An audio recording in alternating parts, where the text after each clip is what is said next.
I thank the representative of Colombia for her statement and now give the floor to the representative of Russian Federation. Mr. President, first and foremost, we wish to congratulate you on your accession to the presidency of the Security Council. And second, we wish to welcome the newly elected members of the Security Council. The beginning of this new year shocked all of those throughout the world who cherish the hope that respect for international law and non-intervention in domestic affairs of other states, as well as a reliance upon diplomacy and seeking of compromise, became key principles in the work of the new U.S. administration. The assault against the leader of Venezuela, compounded by the deaths of dozens of Venezuelan and Cuban citizens, in the eyes of many, has become a harbinger of a turn back to the era of lawlessness and U.S. domination by force, chaos, and lawlessness, which continues to afflict dozens of states in various regions of the world. There is no and can be no justification for the crimes cynically perpetrated by the United States in Caracas. We firmly condemn the U.S. act of armed aggression against Venezuela in breach of all international legal norms. In connection with the confirmed reports about the presence of the abducted president of Venezuela, Nicolas Maduro, and his spouse in the United States, today, as we are aware, they are in New York, we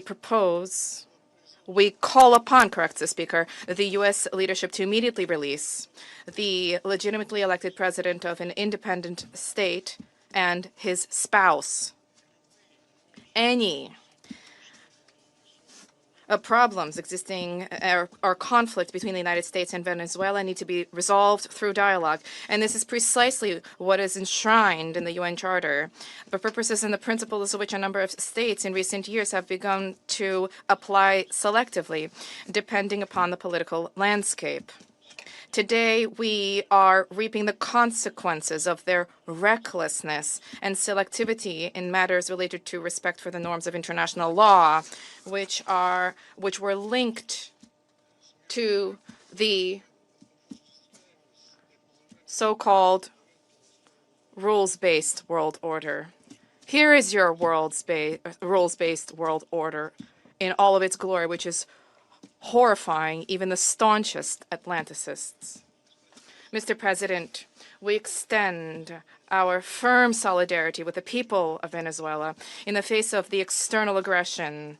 We firmly support and completely support the policy of the Bolivarian government, which is geared towards protection of their national interests and the sovereignty of the country. Washington's aggressive acts have already been condemned by many states and multilateral associations, including the Non-Aligned Movement, the African Union, as well as a group of friends in defense of the Charter of the United Nations. We hope that the international banditry will immediately be met with objective and comprehensive assessment at the international legal level with United Nations, universal mechanisms, and other multilateral formats being brought to bear. This process must not be impacted by the recognition or non-recognition by any given states or groups of states of the legitimacy of Nicolas Maduro. For this reason, unintelligible murmurings and attempts to avoid principled assessments by those who, in other circumstances, froth at the mouth and demand that others respect the UN Charter, today seem particularly hypocritical and unseemly. We hope you will recognize this, and we hope that you will abandon double standards and that you will not attempt to justify such an egregious act of aggression due to a fear of angering the American global gendarme, which is attempting to once again rear its head. We are particularly appalled by the unparalleled cynicism with which Washington did not even attempt to conceal the true aims of its criminal operation, namely the establishment of unbridled control over Venezuela's natural resources and the assertion of their hegemonical ambitions in Latin America. In this way, Washington is generating fresh momentum for neocolonialism and for imperialism, which were repeatedly, decisively condemned and repudiated by the peoples of this region and by the global South as a whole. Distinguished colleagues, under these circumstances, it is exceedingly important for the entire international community to unite and to definitively reject the methods and tools of U.S. military foreign policy, which have been demonstrated in the case of Venezuela. This is the only way it is possible to compel Washington to revisit and to abandon their dangerous misconceptions. As we stated during previous meetings on Venezuela, the bell now tolls across the region, ringing for every country of the Western Hemisphere. The bell is ringing for all UN member states and for the future of the organization itself. Failing to hear this call today is tantamount to projecting cowardice and a lack of principle, essentially blessing ongoing encroachments of international law and rejecting civilized international conduct as a whole. We cannot allow the United States to proclaim itself as some kind of a supreme judge which alone bears the right to invade any country, to label culprits, to hand down and to enforce punishments, irrespective of notions of international law, sovereignty, and non-intervention. Is this the world we sought to attain as we marked the 80th anniversary of the adoption of the Charter of the United Nations, when we all signed on to the relevant Security Council presidential statement? Is this the aim of United Nations reform, which we all advocate? Or has the United Nations and Security Council thereof, do they no longer exist? And is there need now to seek from Washington a patent rule, so to speak? And is the self-determination of every person's and their right to determine their future worthless? These are the questions that we all must address today. And if this response is sincere, if it is principled, then perhaps the U.S. leadership, too, which openly is asserting intention to run another country for the benefit of the United States, they will perhaps glance at their own constitution, their constitution of the United States, which begins with the words, "We the people of the United States," and will begin, in fact, to recognize the sovereignty of other states rather than deposing inconvenient regimes. Thank you. I thank the representative of Russian Federation and now give the floor to the representative of China. President, China supports the Security Council holding an emergency meeting regarding the United States military strikes on Venezuela. And thanks USG Nicola for reading out the briefing of the Secretary General Guterres.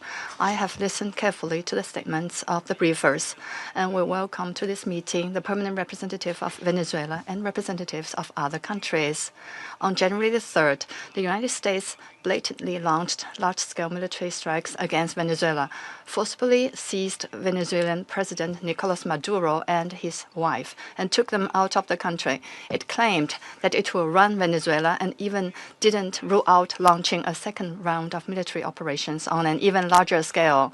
China is deeply shocked by and strongly condemns the unilateral, illegal, and bullying acts of the U.S. For some time now, the international community has repeatedly expressed grave concern over the U.S. sanctions, blockade, and threats of force against Venezuela.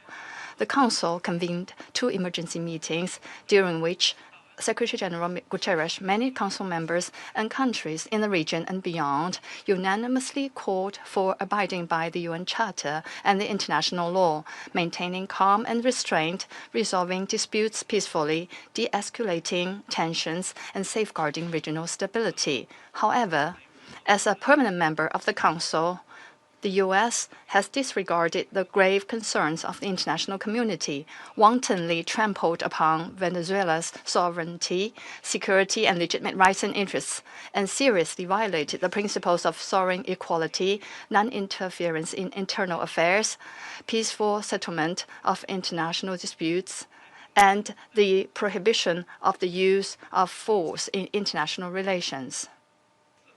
These principles constitute the fundamental tenets of the UN Charter and form the cornerstone of maintaining international peace and security. the U.S. has placed its own power above multilateralism and military action above diplomatic efforts, posing a grave threat to peace and security in Latin America and the Caribbean, and indeed internationally. China firmly opposes this, and the international community has also expressed widespread grave concern and strong condemnation. We urge the U.S. to heed the overwhelming voice of the international community, abide by international law and the purposes and principles of the UN Charter, cease infringing upon the sovereignty and security of other countries, stop toppling the government of Venezuela, and return to the path of political solutions through dialogue and negotiations. We call on the U.S. to ensure the personal safety of President Maduro and his wife and to release them at once. We support the Council in fulfilling its primary responsibility to maintain international peace and security, and we support all efforts by the UN Secretary-General, regional countries, and organizations that contribute to promoting dialogue and de-escalating the situation. President, the lessons of history are a stark warning.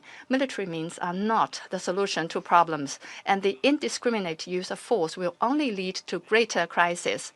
The U.S. bypassed the Council to launch military operations against Iraq, blatantly attacked Iran's nuclear facilities, and imposed economic sanctions, military strikes, and even armed occupations on multiple countries in Latin America and the Caribbean. These actions have caused persistent conflict, instability, and immense suffering for the ordinary people. Did these actions bring peace and stability? Did they bring development and prosperity? The international community sees this clearly. Venezuela is an independent sovereign state with every right to defend its sovereignty and national dignity. Countries in Latin America and the Caribbean are important forces in maintaining world peace and stability and promoting global development and prosperity, and they have every right to independently choose their development paths and partners. No country can act as the world's police, nor can any state presume to be the international judge. China firmly supports the government and people of Venezuela in safeguarding their sovereignty, security, and legitimate rights and interests. We firmly support the regional countries in upholding the status of Latin America and the Caribbean as a zone of peace. We demand that the United States change its course, cease its bullying and coercive practices, and develop relations and cooperation with regional countries on the basis of mutual respect, equality, and non-interference in international affairs. China stands ready to work with the regional countries and the international community to strengthen solidarity and cooperation, uphold fairness and justice, and jointly safeguard peace and stability in Latin America and the Caribbean. I thank you, President. I thank the representative of China for the statement.